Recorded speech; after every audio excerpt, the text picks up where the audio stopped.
Really, really exciting. I think Jeff laid out a great history of what's taken us to where we are today, a great vision of what's happening in kind of global economies that we're tracking to try and improve our business. And Alex has just provided this unbelievable, incredible vision of where we can go with our technology, which I'm going to show you part of that right now. So for those of you who have been designing processes with ProcessMaker since the beginning, which is now more than 12, 13 years, you will kind of recognize this idea of you are dropped into the solution and you are given a choice of building your own process or maybe starting with a template. So for those of you who have not seen the designer in a while, we do have a great library of templates now. You can also visit our gallery here and find additional templates. So you can filter by your area, accounting, finance, banking, kind of find whatever templates it is that you're looking for.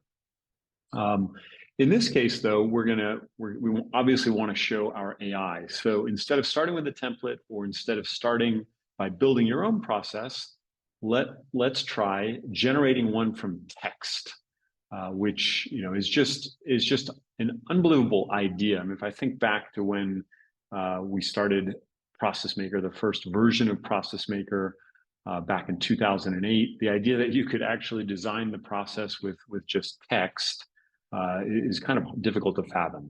But now all we have to do is click on generate from text, and we're dropped into a totally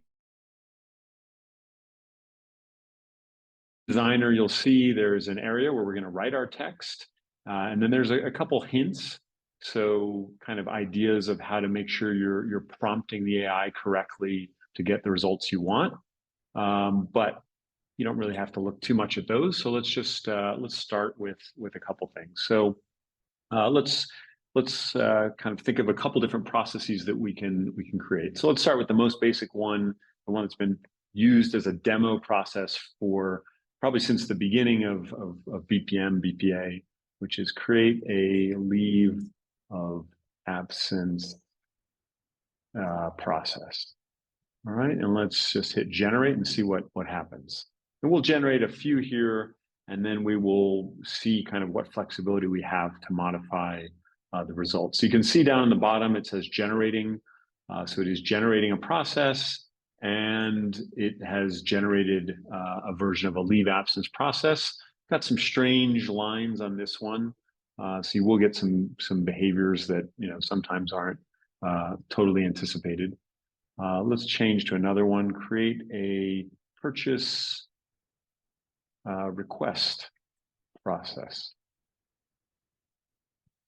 Let's hit generate and see what happens this time.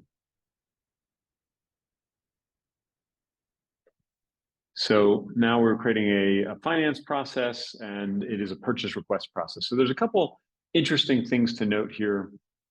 First of all, for those of you, I've taught BPMN classes, BPMN standard classes for a number of years. In fact, worked with Bruce Silver, for those of you who know his book about BPMN and style. It's called the Style Guide, Elements of Style for BPMN. There are certain best practices that we want to take into consideration when designing. And a lot of that has to do with labeling. And a lot of the labeling really has to do with how we label. So for example, a task is always a unit of work. And so the best way to label a task is with a verb and an object. So you can see here, the beauty of the AI is we no longer have to worry about our designers using poor practices. So instead of saying, purchase request form or purchase request form filled or purchase request form gets filled, anybody who's a stickler for good design principles in BPMN wants to see exactly what we see here, which is verb object. Fill out what? Fill out purchase request form. That is the unit of work being performed by that individual. Then it's moving to another one, ideally in another swim lane if we were using swim lanes. And this time it might be a manager. So it is review, that's the action. and the object is the purchase request, so review purchase request. And then we get to a gateway, and the gateway is also perfectly labeled, approved question mark. So again, these may seem like small details, but if you're creating a center of excellence in your organization and you're going to have, call it a dozen designers, and this is typical of some of our larger clients that would have thousands, tens of thousands of employees, they're generally going to have a center of excellence. They're going to generally train that center of excellence to develop processes and field requests from different business units. You want to make sure everybody's designing in the same way, and this is a best practice. And then even the end events are formatted correctly, request approved. So it's kind of a past participle format that we like to see. So let's do another one here, and then we'll dive a little bit deeper. Create an invoice approval process, and let's see what happens here. A couple other things, that are interesting. So besides the hints, I'll show you in a moment. There's a full history that's being stored here as we're creating these. So if we get different types of results and we don't like some of the results, we can always go back and decide which one we want to use. So in this case, we have a very simple process, but it is that classic sort of submit an approval, review the invoice. Is it approved? Yes or no? And then it's either approved or rejected. But let's make it a little more interesting.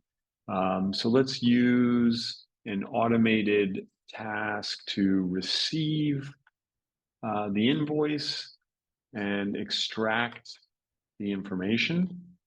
Then let's say if the invoice is less than $1,000, then just pay the invoice, or just just pay the invoice. If the invoice is more than 1,000, then send for a director approval and then pay the invoice.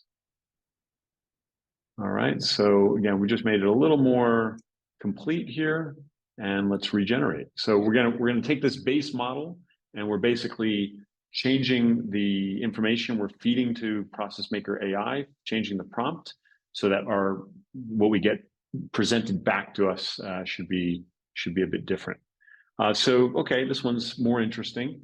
Start the invoice approval, receive the invoice, and then use an automated task. So you can see it's pulling a different type of task element. Here it's showing a script task, could show a connector task. To Alex's earlier point on the different resources we use, maybe it needs to, if this wasn't an invoice approval process, maybe it needs to use an RPA bot to go and perform an automated task. So then once we extract that information, and the beauty, of course, of that is ProcessMaker now has a full intelligent document processing capability. We call it ProcessMaker IDP. And so we have world-class ability to extract information from almost any type of document, whether that's a PDF, an email, Excel sheets, and do that for lots of different document types. So we'll extract that information, and then we want to immediately take that to a gateway and decide, well, based on the amount, if it's less than 1,000, go ahead and pay it. If it's more than 1,000, send it for director approval and then pay it. And so that's pretty good. So let's add another couple sentences in here.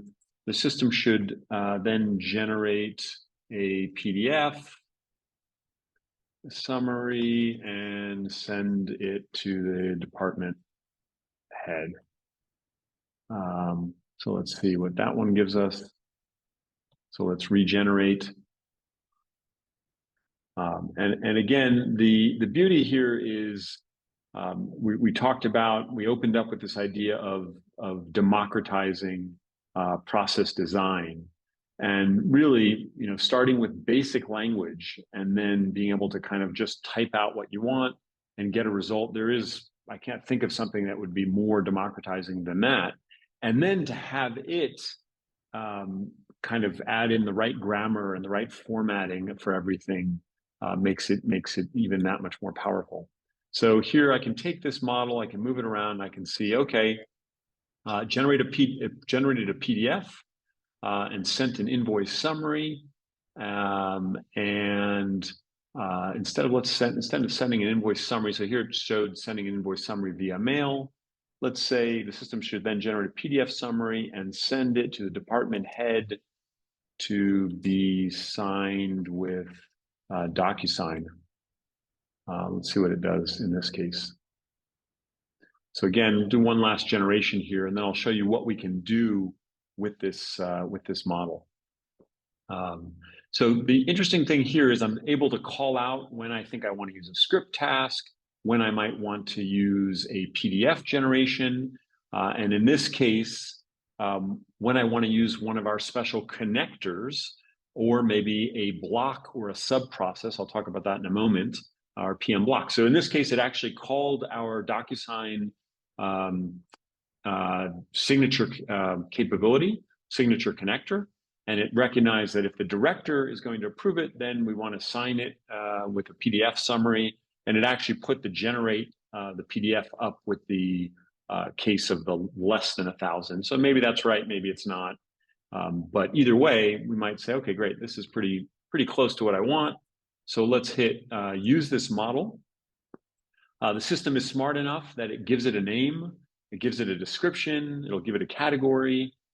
So now all I have to do is hit save, and the process is created, and voila, it loads it directly into the ProcessMaker modeler.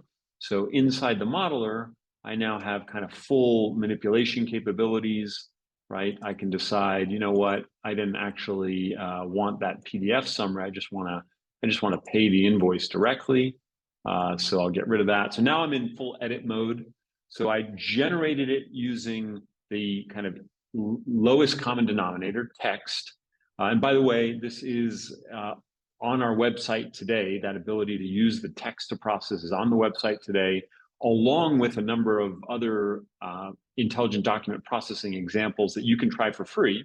It's a very simple sign up, and you can just begin using it, and you can download it and send it to your colleagues or use it however you want to use it. In this case, of course, I'm importing it directly into ProcessMaker, and now I have the full design capabilities. So I won't go into too much depth here, but again, now I'm looking at the process.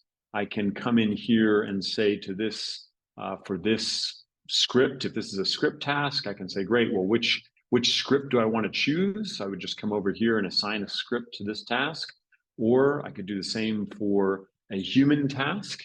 In this case, it's going to look for a screen or a form. So it's going to say, well, let's look at our library of screens over here on the right and assign a screen. And the gateway, I can come in and begin editing that. So these are my elements: scripts, screens, and the other pieces there.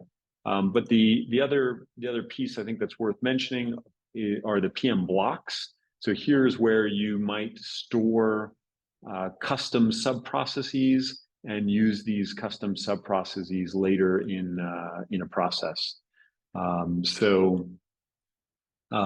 That's kind of nice to be able to do. If I come back into one of these processes, I'll just go into a different one this time.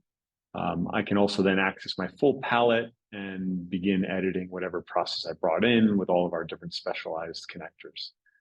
So again, I will just summarize by saying, if you now go to our designer and click process when you're in the solution, it's going to put you into this screen where you can choose a template, you can build your own, or you can generate from text. And if you choose to generate from text, it drops you straight into a window like this.